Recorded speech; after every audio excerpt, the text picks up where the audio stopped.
There are actually 6 concepts we have in OOPS, ठीक है, and 2 concept तो हमने तभी देखा था स्टार्ट में, class end object. Properties is not a concept, it is proper, means object has a properties. Class is a blueprint of a object. Object is a real world entity or real time entity. आठवतंय का काय बालाजी? आठवलं पाहिजे या गोष्टी, लय simple करून शिकवलं होतं, ठीक आहे. Object is a real time entity and every object has a properties. Means what is this? Mobile object. What is the properties of this object?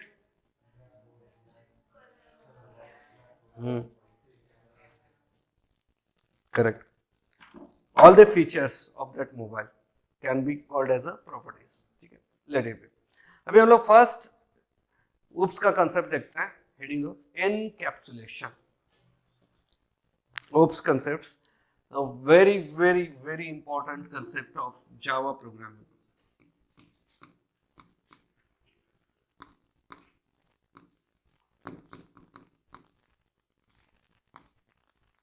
आणि सगळ्यांना क्लिअर व्हायलाच पाहिजे, ठीक आहे. Encapsulation. Before learning encapsulation, do you know methods? Do you know methods, guys? Why we use the methods? झालं ना lecture काल परवा आपलं. We use a method is nothing but a block of code which is used to perform specific type of operation or to show some functionality. We use a methods. नहीं माहिती? Methods का use करतो? To perform some operations or to show some actions or to perform some actions, we use a methods. Method is nothing but a block of code which has the return type. Which has the return type. आता method ला return type void असला तर, अगर कोई method है उसका return type void है, that means online offline सगळ्यांना मेथड्स बद्दल क्लिअरन्स आहे का? void रिटर्न टाइप म्हणजे काय? Yes, it will not return anything. It will not return anything. ठीक आहे, चलो एनकॅप्सुलेशनचा तसा तुम्हाला हे बघायचं असेल, ठीक आहे.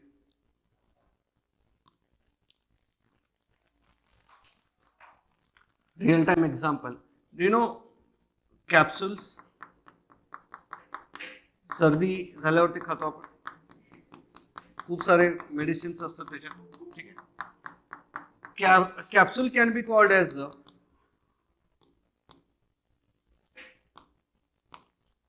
डिफरंट टाइपचे मेडिसिन्स आपण ते सिलिकॉनच्या याच्यामध्ये ते रॅप केलेले असतात, ठीक आहे. तो capsule can be a real time example of encapsulation. Encapsulate करणे म्हणजे काय की सगळा डेटा एकाच युनिटमध्ये रॅप करणे, ठीक आहे. Wrapping up of a data. Wrap म्हणजे काय? गिफ्ट रॅपिंग माहिती आहे तुम्हाला? गिफ्टला रॅप करतो सेम सिमिलर वे मध्ये आउटसाइड वर्ल्ड पासून आपण तो डेटा रॅप करतो एका सिंगल युनिट मध्ये. त्या युनिटलाच आपण काय म्हणतोय, या प्रोसेसला आपण काय म्हणतोय? Encapsulation. The real time example of encapsulation is capsule. काय? कॅप्सूल. बट इंटरव्ह्यूअरला of course we will not tell this one, ठीक आहे, हे तुम्हाला समजण्यासाठी. बट इंटरव्ह्यू जेव्हाही द्याल तर त्यावेळी असा नका समजू. The best example of encapsulation is Java class. The best example of encapsulation is Java class. म्हणजे जावाचा जो क्लास आपण लिहितो त्या क्लासच्या बाहेर आपण काय लिहितो का? नाही, फक्त पॅकेज डिक्लेरेशन असतं. पण सगळा जो ऍक्च्युअल कोड आहे तो काय असतो? Inside a class. क्लास हा एक युनिट आहे, एक ब्लॉक आहे, त्याच्यामध्ये सगळा कोड आपण लिहितोय. तर तो एक काय झाला, क्लास हा काय झाला, the best example of encapsulation. म्हणजे त्याच्या बाहेर आपण काय लिहितोय का, चालतं का नाही, जे लिहायचं तुम्हाला तो क्लासमध्येच लिहायचं. कशामध्ये लिहायचं तुम्हाला, क्लासमध्ये. जर तुम्ही क्लासमध्ये लिहिताय देन ओनली तो प्रोग्राम काय होईल, रन होईल. जर रिअल टाइम एक्झाम्पल एनकॅप्सुलेशनचं काय झालं, कॅप्सूल. आणि द बेस्ट एक्झाम्पल जर प्रोग्रामिंग एक्झाम्पल घ्यायचं झालं तर कोणतं झालं, जावा. क्लिअर आहे सगळ्यांना. म्हणजे आपण एक क्लास लिहितो,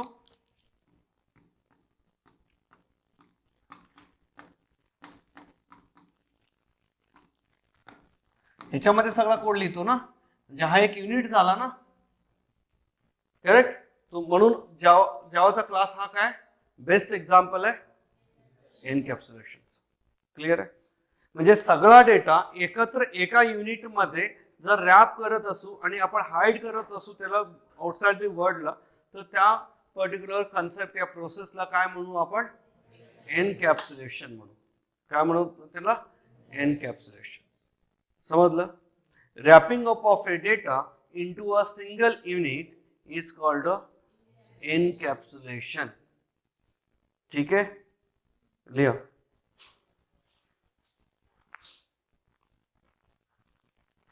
Wrapping up of a data, wrap up,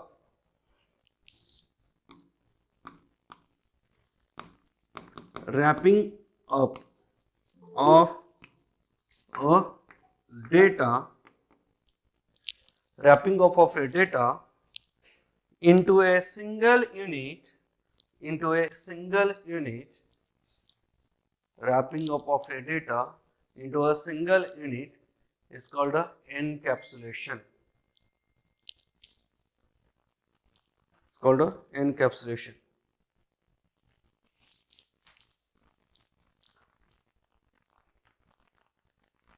हा diagram काढा. The real time example of encapsulation is capsule. The real time example of encapsulation is capsule.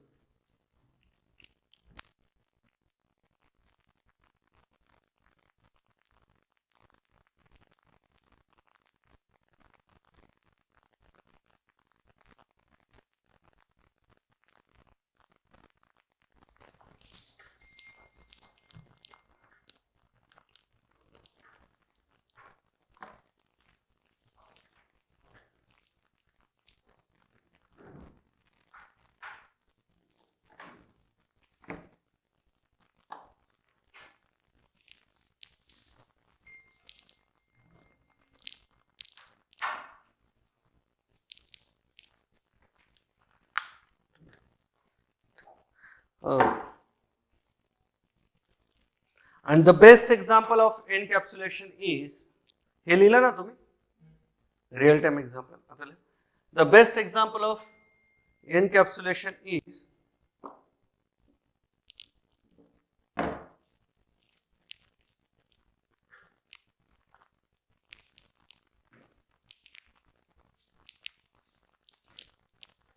Java class.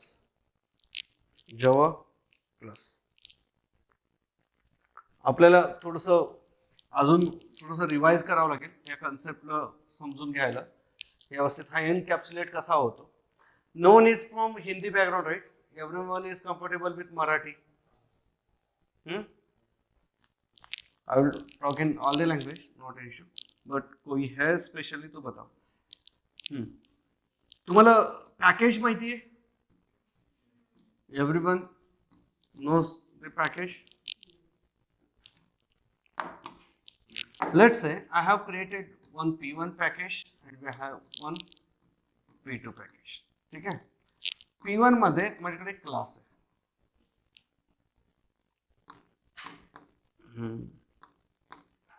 student dot java. P2 मध्ये पण तसंच एक class आहे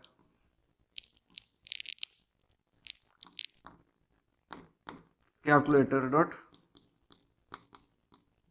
java. आता समजा हा एक पॅकेज आहे, हा एक पॅकेज, वेगवेगळे पॅकेजेस आहेत, बरोबर. समजा स्टुडंट क्लास मध्ये तुम्हाला कॅल्क्युलेटरचा एक ऍड मेथड आहे, ऍडिशन केलं होतं ना आपण, तो ऍड मेथड आहे, त्याला कॉल करायचं. तर स्टुडंट मध्ये काय करावं लागेल मला, पहिला ही फाईल काय करावं लागेल, इम्पोर्ट, बरोबर. मग कॅल्क्युलेटरचा ऑब्जेक्ट क्रिएट करावा लागेल, मग ऍडिशन मेथडला मी कॉल करू शकतो, बरोबर.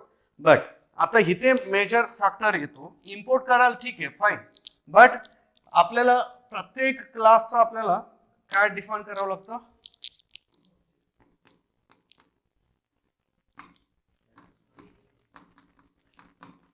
विसरले नाहीत ना, ज्यांना माहिती नाही मी त्यांना परत एकदा सांगतो. Access modifiers. आता ऍक्सेस मॉडिफायरचं काम काय आहे हे व्यवस्थित लक्षात घ्या. म्हणजे हा पर्टिक्युलर जो कॅल्क्युलेटर क्लास आहे, ह्याला आउटसाइड द क्लास किंवा आउटसाइड द पॅकेज ऍक्सेस द्यायचा आहे का नाही द्यायचा हे आपण ठरवतो ऍक्सेस मॉडिफायर. कशाने ठरवतो आपण, ऍक्सेस मॉडिफायर्स.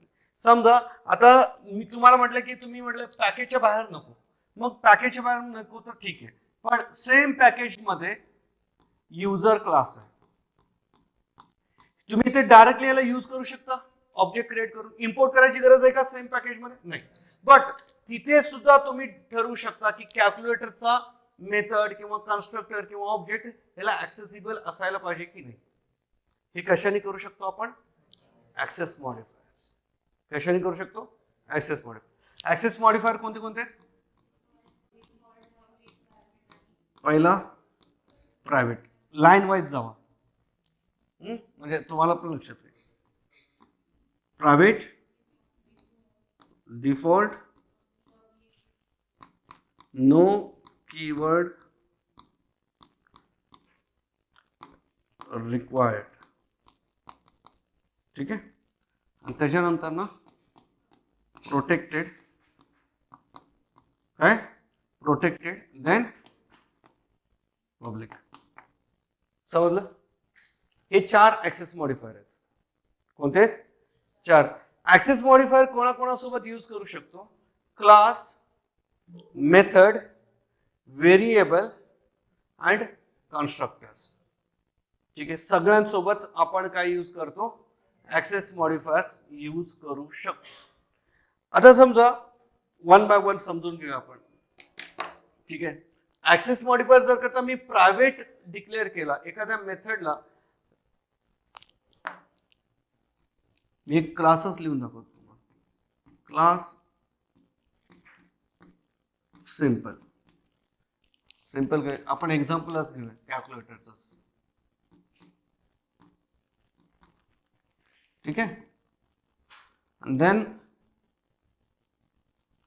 मेथड कसं लिहितो गाईस, मला 2 नंबरचं ऍडिशन करायचं, मला मेथड लिहायचं, कसं लिहू मी, वाईड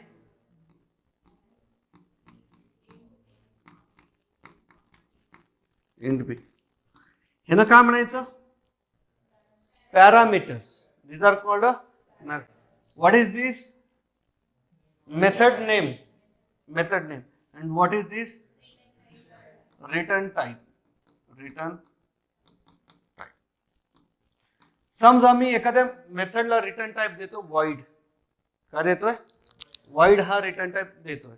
म्हणजे काय, हा मेथड मला रिटर्न मध्ये काहीच देत नाही, जो ऑपरेशन करायचं तो करेल पण रिटर्न काहीच प्रोव्हाइड करत नाही, तो त्याचा मिनिंग असतं void. समजलं, ठीक आहे. आता एवढं तर तुम्हाला कळत, ह्याच्या समोर अजून असतात काय, ह्याचं सिग्नेचर इथंच संपत नाही, ह्याच्या सिग्नेचर मेथडचा पहिला काय असतो, हा मग तसा पूर्णपणे सिंटॅक्स लिहायचं असेल तर access modifiers, then non access modifier. म्हणजे public, static, void, main method बघितलं तुम्ही, पब्लिक, स्टॅटिक. मग ते पब्लिक काय, ऍक्सेस मॉडिफायर, स्टॅटिक काय, नॉन ऍक्सेस मॉडिफायर. मग त्याच्यानंतर ना काय येतं, वाईड, रिटर्न टाइप येत असतो. तुम्हाला लिहून ठेवायचं असेल तर मी याच्यामध्ये तुम्हाला मेथडचं सिग्नेचर प्रॉपर मध्ये लिहून देतो, मेथड सिग्नेचर लिहून ठेवा. हे इंटरव्ह्यूवर विचारतो. मी तुम्हाला एनकॅप्सुलेशन शिकवत नाही बरं, तुम्हाला मी रिवाइज करून घेतोय किंवा तुम्हाला मी बेसिक गोष्टी पहिला शिकवतोय. so that if you understood that, then we can understand the encapsulation clearly. समजलं? म्हणून ते वन बाय वन मी हे करतो. मग इंटरव्ह्यूअर जर विचारलं मेथडचा सिग्नेचर, सिग्नेचर म्हणजे काय? सिंटॅक्स. सिग्नेचर म्हणजे काय? Syntax. इंटरव्ह्यूअर can say signature, skeleton, he can also say skeleton or definition. ठीक, सगळ्याच्या वेळी तुम्हाला तो हेच विचारतो, हे लक्षात ठेवा. ठीक आहे. पहिला काय करतो आपण? Let's say public static, me main मेथडचा सिग्नेचर सांगतो, वाईड मेन. इथे मेन मेथड असू शकतं किंवा वेगळं कोणतंही मेथड असू शकतं, लक्षात घ्या. हिला आपण काय म्हणणार आहेत?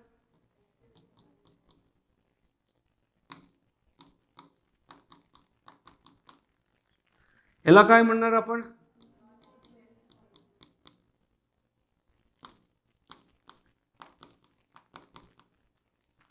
What is this?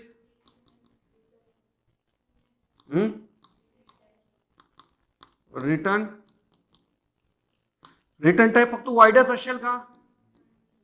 इंट सुद्धा असू शकतो. मी तर ऑब्लिक करून लिहून देतो. ठीक आहे. इंट, वाईड, स्ट्रिंग काही असू शकतो. देन हा काय? Method name. मेथडला दिलेलं नाव हे माहिती आहे म्हणून मी लिहित नाही. मी समजा स्ट्रिंग, स्ट्रिंगच घ्यायला पाहिजे असं का नाही, मी इंटिजर घेतो. आणि तुम्हाला एक कन्फ्युजन व्हायला पाहिजे नको म्हणून मी शो नावाचा मेथड देतो. काय? शो. म्हणजे मी तर स्ट्रिंग नेम घेतला. काही पॅरामीटर घेऊ शकतो ना. व्हॉट इज दिस? और आर्ग्युमेंट्स. ठीक आहे. कळतंय? देन मग तुम्ही काय करतात? Open and close bracket. What is this?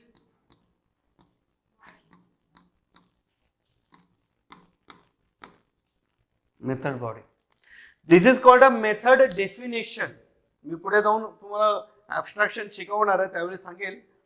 This is called a method definition. Method लिहितो, डिफाईन करतोय आपण. मेथड काय करतोय? डिफाईन.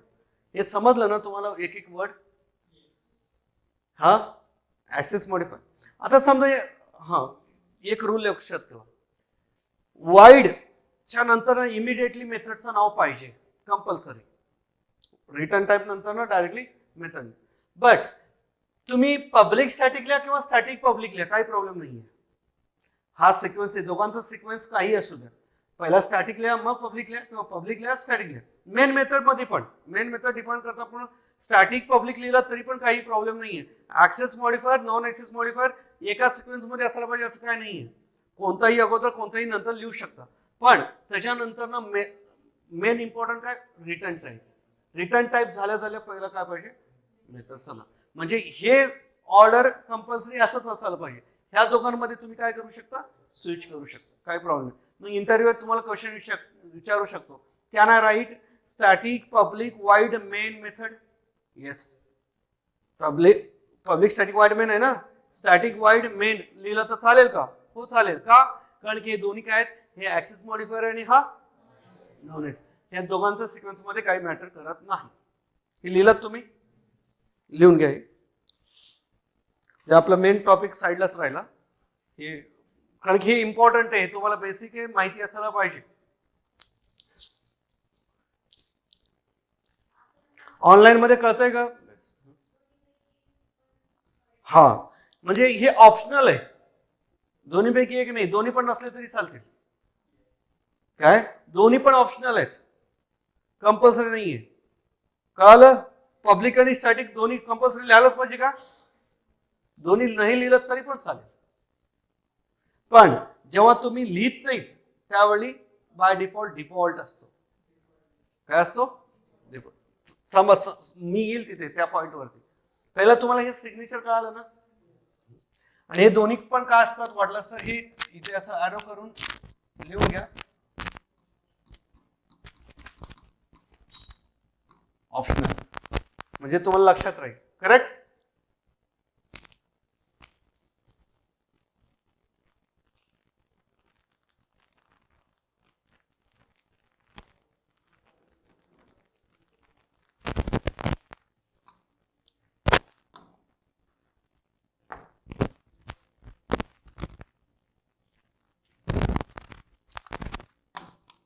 आता समजा मी एक मेथड लिहितोय, पहिला मी प्रायव्हेट सांगेल तुम्हाला, private void add int a comma int b, and inside this I am printing system.out.print a plus b. ठीक है, आणि first of all guys see, मी मेन मेथड लिहिलंच नाही तरी चालेल, पहिलं लक्षात घ्या. इथं मेन मेथड लिहिलंय का मी? नाही, तरी सुद्धा चालेल, काही प्रॉब्लेम नाहीये. पण कंडिशन काय, हा क्लास तुम्ही डायरेक्टली रन करू शकत नाही. का? कारण की विदाउट मेन मेथड हा रन होत नाही. मेन मेथड पाहिजेच, याला तुम्ही डायरेक्टली रन करू शकत नाही. But without main method class लिहू शकतात का? Yes, I can write a class. But म्हणजे काय झाला, हा एक मी कॅल्क्युलेटर कॅल्सीचं एक्झाम्पल दिलं होतं ना, मी कॅल्क्युलेटरचा एक ऍप्लिकेशन बनवलो आणि त्याला परत परत दुसरीकडे यूज करतो. तसं एक कॅल्क्युलेटरचा मी एक प्रोग्राम बनवला, मी लिहून ठेवला. आता माझ्याकडे अजून एक क्लास आहे, called class student. Inside this I have a public, ह्याच्यामध्ये मी लिहिलंय पब्लिक स्टॅटिक व्हॉइड मेन. ठीक आहे, इथे तुम्हाला 2 नंबरचं ऍडिशन करायचं. तुम्ही परत एकदा तो कोड लिहित बसणार का? मग काय करणार तुम्ही? सिंपली पहिला C1 इक्वल्स टू न्यू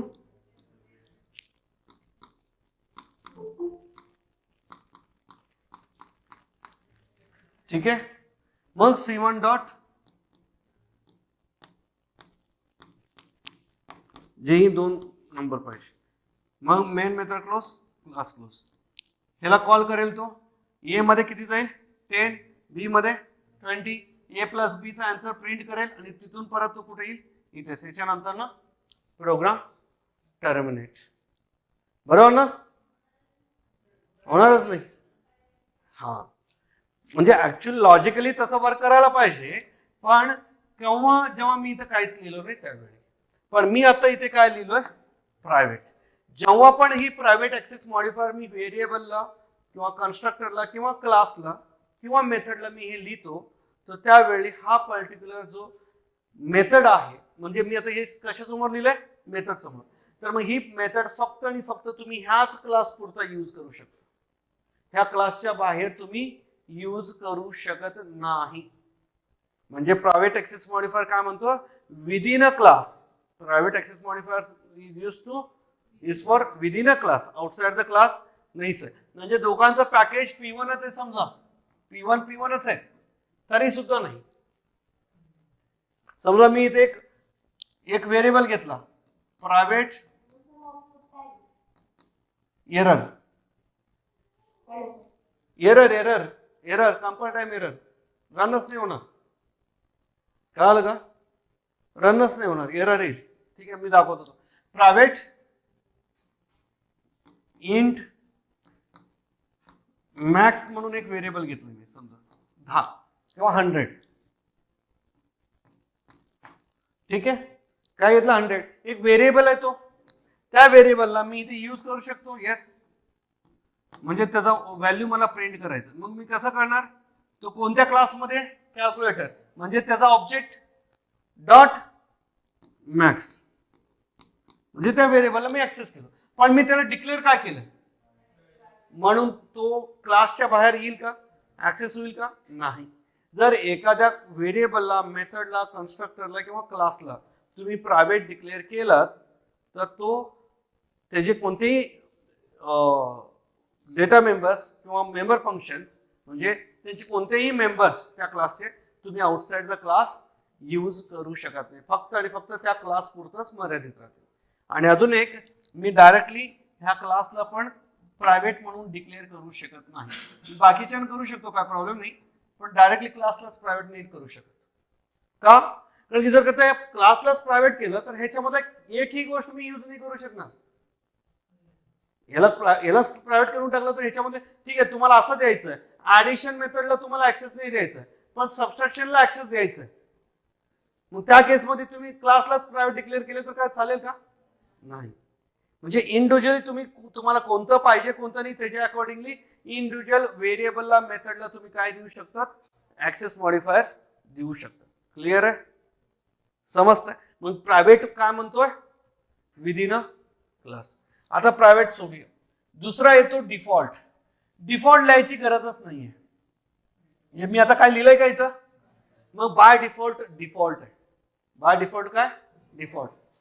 ठीक आहे. बाय डिफॉल्ट काय असतं? डिफॉल्ट असतं. म्हणजे आता ह्या केसमध्ये काय झालं? याचा पॅकेज P1 आहे. समजा मी इथे पॅकेज डिक्लेरेशन करतो ना आपण. पॅकेज P1 आहे आणि हा पण पॅकेज P1 आहे म्हणून समजा मी डिक्लेअर केला म्हणजे दोघांचं पॅकेज सेम आहे. तर ह्या केसमध्ये ही ऍड मेथड इथे वर्क होणार. इथे कॉल केला तर तुम्ही हा कॉल होणार. म्हणजे डिफॉल्ट काय म्हणतो? जर करता आउटसाइड द क्लास चालेल पण दोघांची पॅकेज काय असायला पाहिजे? सेम असायला पाहिजे. मग तो ऍक्सेस देतो. काय करतो? ऍक्सेस देतो. काही प्रॉब्लेम नाहीये. पण समजा फॉर एक्झाम्पल मी हे P2 मध्ये क्रिएट केला. कोणत्या पॅकेज मध्ये? कॅल्क्युलेटर आहे P1 मध्ये, हे P2 मध्ये. त्या केसमध्ये डिफॉल्ट ऍक्सेसिबल होत नाही. डिफॉल्ट काय नाही होत? ऍक्सेसिबल होत नाही. कळालं? कारण की डिफॉल्टची ऍक्सेसिबिलिटी कुठपर्यंत आहे? Outside the class, inside the package. समजा त्याला सोडून अजून एक काय आहे आपल्याकडे? पब्लिक. त्याला काय रेस्ट्रिक्शनच नाहीये. एनीवेअर कुठेही यूज करू शकता. प्रोजेक्टमध्ये कुठेही यूज होऊ शकतो. काही प्रॉब्लेम नाहीये. प्रोटेक्टेड मी तुम्हाला इनहेरिटन्स नंतर शिकवेल, सांगेल, मी सांगितलं. ठीक आहे. म्हणजे पब्लिक आणि प्रायव्हेट बद्दल लिहून घ्या. मी प्रायव्हेट इथे लिहितो. Private is accessible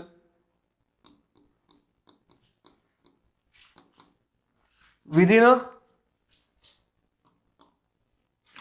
class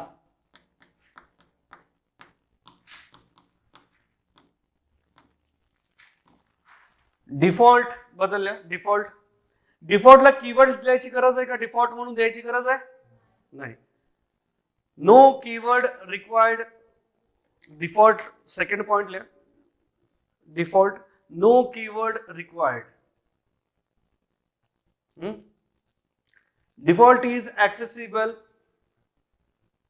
outside the class, inside a package. Outside the class, inside a package. Third one, protected सोडून दिया आपण, नंतर मी शिकवेल.